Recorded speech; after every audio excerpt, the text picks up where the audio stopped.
this is Ankana Ghosh and I hope you all are doing very well. So, my today's topic is Krebs cycle. Okay, Krebs cycle is also called citric acid cycle and TCA cycle. Okay, so Krebs cycle is a central metabolic pathway which plays a role for cellular respiration and is also responsible for generating high energy for cellular processes. Okay, तो ये Krebs cycle होता है mitochondria की matrix में और ये होता है सिर्फ यूकैरियोट्स में। प्रोकैरियोट्स के साइटोसोल में क्रेब साइकिल चलता है। ओके, सो शुरू करते हैं। एक पाइरूवेट जो ग्लाइकोलाइसिस से मिला था वो ऑक्सीडाइज्ड होके बनेगा acetyl coin bye the enzyme pyruvate dehydrogenase complex. Okay, bye the enzyme pyruvate dehydrogenase complex क्या होगा कि पाइरूवेट का जो कार्बोनिल ग्रुप है वो हट जाएगा और जो दो कार्बन मॉलिक्यूल है उससे बनेगा acetyl coin.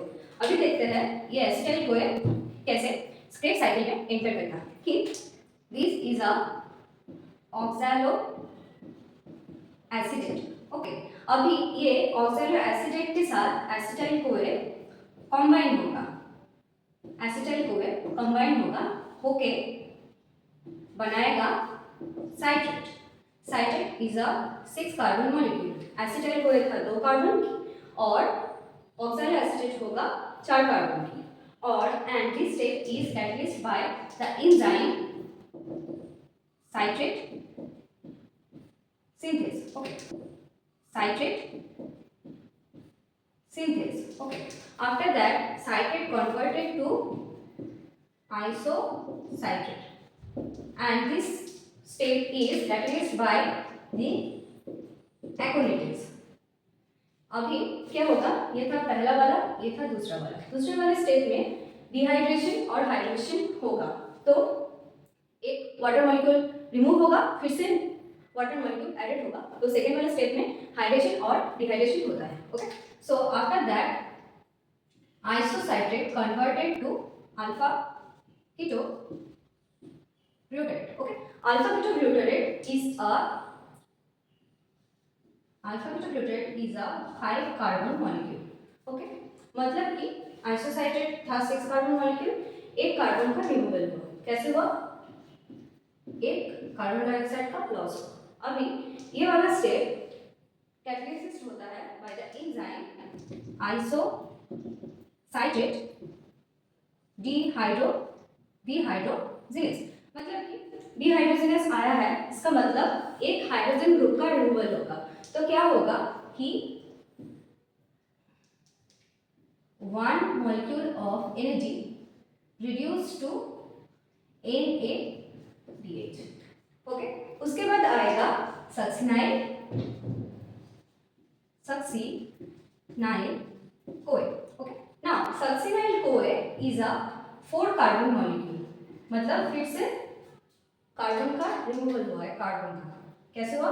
Hydrogen carbon dioxide में। और ये वाला स्टेप हाइड्रोलिसिस होता है by the enzyme alpha keto butyrate dehydrogenase. Okay, dehydrogenase मतलब कि फिर से हाइड्रोजन ग्रुप का रिड्यूस हुआ या फिर रिमूवल हुआ या फिर ट्रांसफर हुआ। तो क्या हुआ कि 1 molecule of NAD reduced to NADH। Okay, उसके बाद होता है कि succinyl converted to succinate. Okay, तो this step is catalysed by the enzyme. Okay, मैं एंजाइम का नाम यहाँ पे लिख रही हूँ। By the enzyme succinyl CoA synthase. Okay, अभी क्या होता है कि ये वाले स्टेप को हम सबस्ट्रेट लेवल फॉस्फोराइलेशन कहते हैं क्योंकि इस वाले स्टेप में होता है एनर्जी प्रोडक्शन। मतलब कि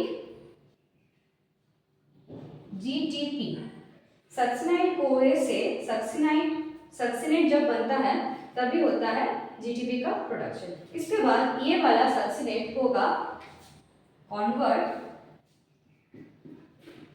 फ्यूमेरेट में। ओके, अभी फ्यूमेरेट में कन्वर्ट होने के लिए जो एंजाइम लगता है उस एंजाइम को कहते हैं कि सक्सीनेट डिहाइड्रोजिनेस। अभी डिहाइड्रोजिनेस आया है मतलब कि हाइड्रोजन का रिमूवल होगा, तो क्या होगा, एक मॉलिक्यूल FAD कन्वर्ट होगा, कन्वर्ट मतलब कि FAD is reduced to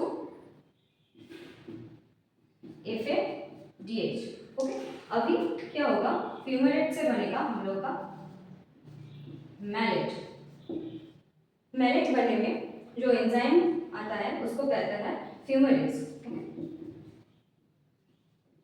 फ्यूमेरेज enzyme ये वाला स्टेप कैटेलाइज करता है। अभी मैलेट से फिर से बनेगा ऑक्सैलो एसिड।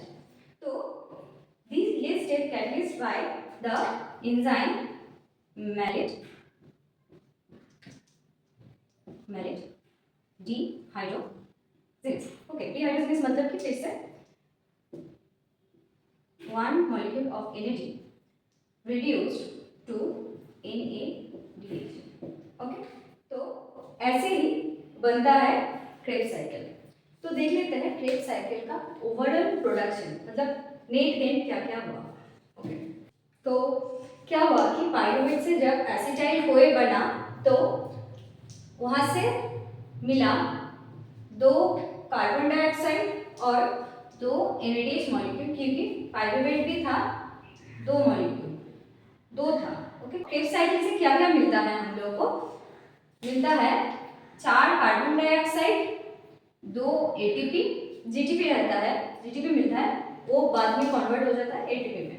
ओके, और मिलता है 6 NADH और 2 FADH। Okay, so that is for today. Thank you.